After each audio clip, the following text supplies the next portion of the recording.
같이 기도함으로 새벽기도 시작하겠습니다. 하나님 아버지, 매일 하나님의 말씀을 듣습니다. 들을 때마다 새롭게 들려지고 들을 때마다 새로운 것이 깨달아지고 하나님을 더 알아가는 하나님의 놀라운 은혜의 시간 되게 하여 주옵소서. 예수님 이름 받들어 기도합니다. 아멘. 오늘은 신명기 31장 30절에서 32장 14절까지의 말씀입니다. 신명기 31장 30절에서 32장 14절까지의 말씀입니다. 그리고 모세가 이스라엘 총회에 이 노래의 말씀을 끝까지 읽어 들리니라. 하늘이여 귀를 기울이라. 내가 말하리라. 땅은 내 입의 말을 들을지어다. 내 교훈은 비처럼 내리고 내 말은 이슬처럼 맺히나니 열한 풀 위에 가는 비 같고 채소 위에 단비 같도다. 내가 여호와의 이름을 전파하리니 너희는 우리 하나님께 위엄을 돌릴지어다. 그는 반석이시니 그가 하는 일이 완전하고 그의 모든 일이 정의롭고 진실하고 거짓이 없으신 하나님이시니 공의로우시고 바르시도다. 그들이 여호와를 향하여 악을 행하니 하나님의 자녀가 아니요 흠이 없고 삐뚤어진 세대로다. 어리석고 지혜 없는 백성아, 여호와께 이같이 보답하느냐? 그는 내 아버지시오 너를 지으신 이가 아니시냐? 그가 너를 만드시고 너를 세우셨도다. 옛날을 기억하라. 역대 연대를 기억하라. 내 아버지께 물으라. 그가 너에게 설명할 것이요 내 어른들에게 물으라. 그들이 내게 말하리로다. 지극히 높으신 자가 민족들에게 기업을 주실 때에 인종을 나누실 때에 이스라엘 자손의 수요대로 백성들의 경계를 정하셨도다. 여호와의 분깃은 자기 백성이라. 야곱은 그가 택하신 기업이로다. 여호와께서 그를 황무지에서 짐승이 부르짖는 광야에서 만나시고 호위하시며 보호하시며 자기의 눈동자같이 지키셨도다. 마치 독수리가 자기의 보금자리를 어지럽게 하며 자기의 새끼 위에 너풀거리며 그의 날개를 펴서 새끼를 받으며 그의 날개 위에 그것을 엎는 것 같이 여호와께서 홀로 그를 인도하셨고 그와 함께한 다른 신이 없었도다. 여호와께서 그가 땅의 높은 곳을 타고 다니게 하시며 밭의 소산을 먹게 하시며 반석에서 꿀을 굳은 반석에서 기름을 빨게 하시며 소의 엉긴 젖과 양의 젖과 어린 양의 기름과 바산에서 난 순양과 염소와 지극히 아름다운 밀을 먹이시며 또 포도즙의 붉은 술을 마시게 하셨도다. 아멘. 오늘은 모세의 노래라는 장면입니다. 모세가 이 총회에 백성들을 다 모아놓고 이 노래로 말씀을 전합니다. 그가 왜 노래를 인생의 마지막에 그리고 이 백성들에게 하는 당부로서의 노래를 하고 있을까?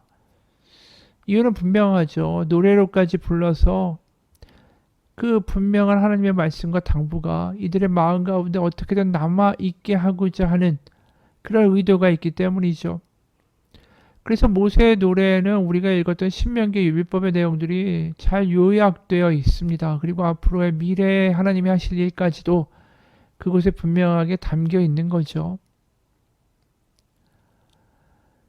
그래서 모세의 노래를 부를 때마다 다시 한번 그 말씀이 그 가운데 떠나지 않고 하나님의 은혜를 기억하며 우리가 어떻게 살아야 할 것이며 우리의 부족함에도 하나님이 우리를 떠나지 않으실 것이라는 분명 확신을 얻으면서 살게 되는 거죠. 우리도 마찬가지 인생 아닙니까? 세상을 살아보다 보면 하나님의 소리보다 더 큰 소리들이 우리 가운데 들려지고 그 소리가 우리를 지배해버리고 위협과 걱정과 두려움과 근심과 세상의 비교의 목소리들이 우리를 자학해 버리는 순간에 하나님의 목소리가 들려지지 않는 일들이 얼마나 많이 있습니까? 그래서 우리에게도 찬양이 필요한지 모르겠어요. 찬양한다라는 게 다른 게 아닙니다. 다시 한번 그 말씀을 기억하고 하나님이 어떠한 분이신지를 다시 한번 내 입술로 내 마음 가운데 고백하며 부르는 거, 그게 찬양이고 그게 오늘 모세의 노래일지도 모른다라는 것이죠. 그래서 오늘 노래를 부르는 모세의 노래의 가사, 그 내용은 무엇일까요? 3절, 내가 여호와의 이름을 전파하리니 너희는 우리 하나님께 위엄을 돌릴지어다. 그는 반석이시니 그가 하는 일이 완전하고 그의 모든 일이 정의롭고 진실하고 거짓이 없으신 하나님이시니 공의로우시고 바르시도다. 먼저 하나님이 어떠한 분이신지를 분명하게 이야기하죠. 완전하신 분이다. 정의로우신 분이다. 진실하고 거짓이 없으신 분이다. 공의로우시다. 바르시다. 하나님 이렇게 얘기하시는, 하나님 이렇게 말하고 있는 이유는 뭘까요? 하나님은 하나만큼의 문제가 없다라는 거예요. 하나님은 항상 완전하시고 오래 참으시는데 문제는 어느 쪽에 있느냐? 우리 쪽에, 인간 쪽에 있다라는 거죠.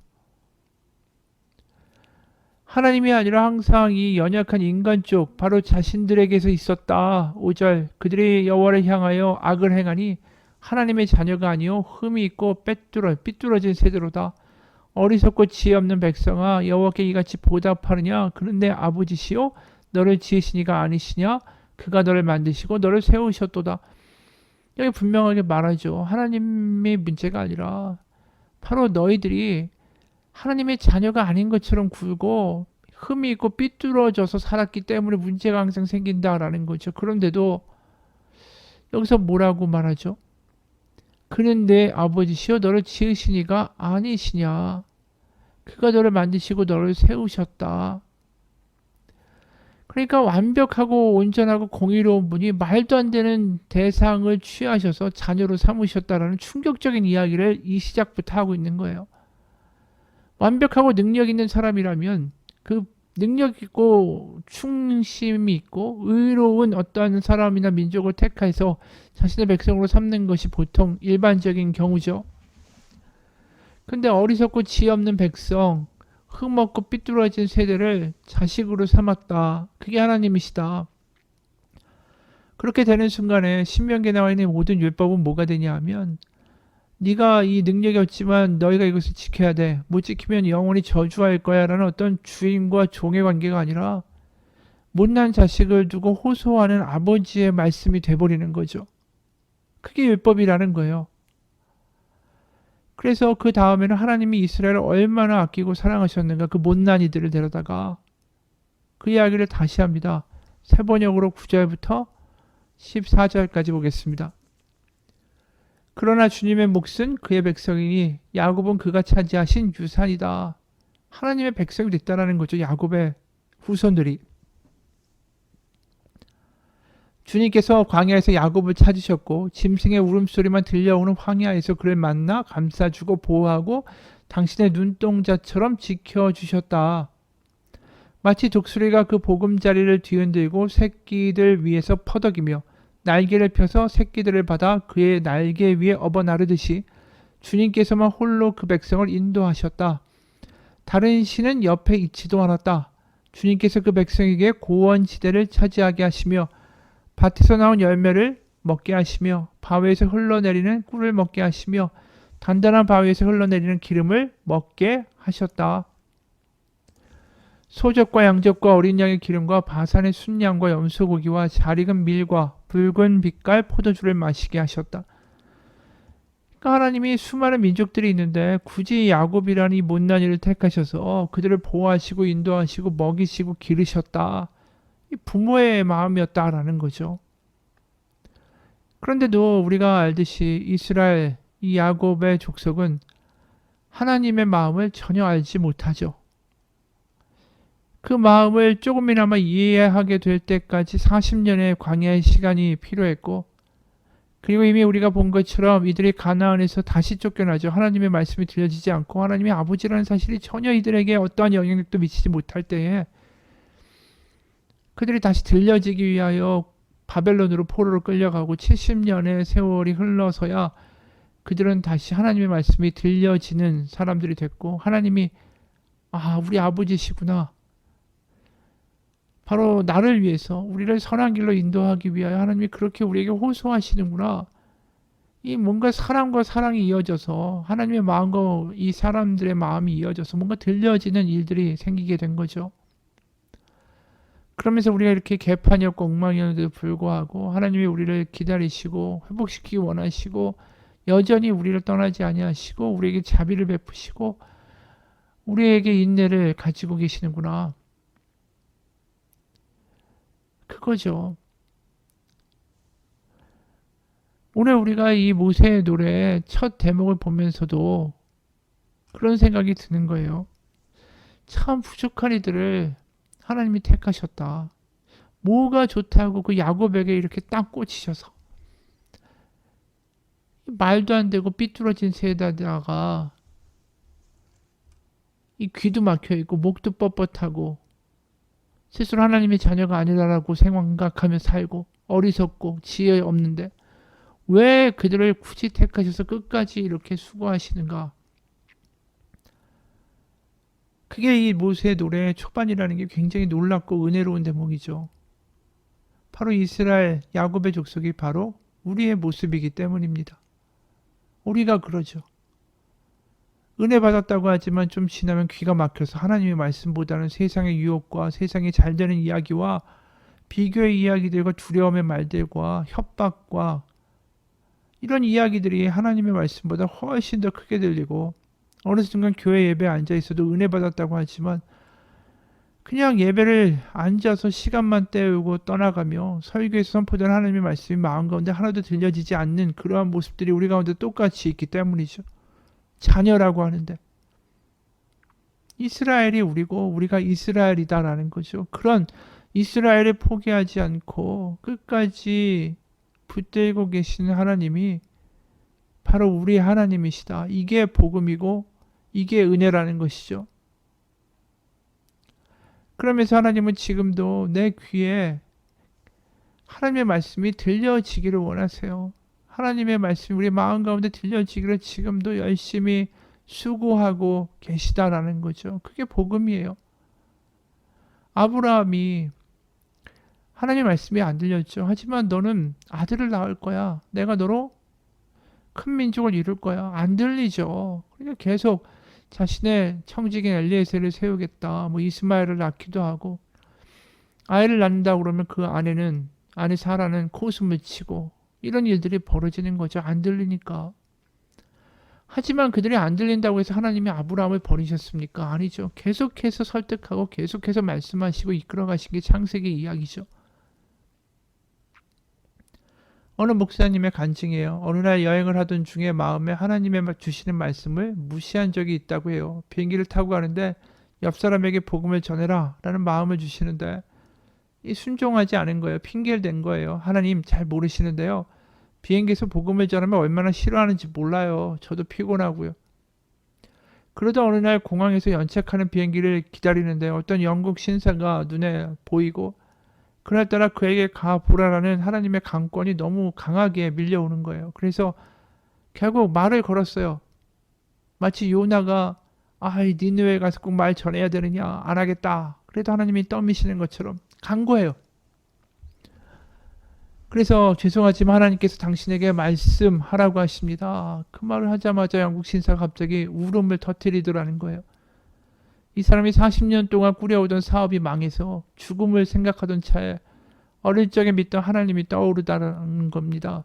그리고는 하나님이 나를 잊지 않았다라는 신호만 보여주시면 제가 살고요. 그렇지 않으면 죽겠습니다. 라고 기도했다라는 거죠. 이 영국 신사는 이 목사님의 말 한마디가 하나님이 자신을 잊지 않았다라는 그 신호가 된 거죠. 그러니까 울음이 터진 거 아닙니까?